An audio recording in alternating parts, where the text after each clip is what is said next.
ফজরের নামাজটা আদায় করলাম। নামাজ আদায় করার পূর্বে এখানে প্রত্যেকটা মসজিদই এখানে আপনি পানি দিবে, তারপরে খেজুর দিবে। প্রত্যেক ওয়াক্ত নামাজে আপনি খেজুর পাবেন এখানে।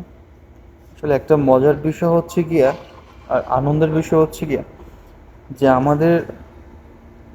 আমি তো জীবনে মানে এতটুকু বয়সে মদিনাতে প্রথম এসেছি।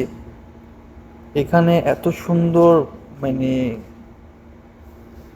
ব্যবস্থা, আর হচ্ছে এত মধুর কণ্ঠে প্রত্যেকটা ওয়াক্ত নামাজে নামাজে আমাদের সূরা কিরাত এত সুন্দর, এত মধুর, এত মানে যেমন হচ্ছে আমাদের মদিনা মক্কা শরীফ, এখানের মানুষজন তেমন হচ্ছে সূরা মানে বলার বাইরে, আমার কিছু বলার নাই। যাই হোক, সবাই ভালো থাকবেন। আসসালামু আলাইকুম।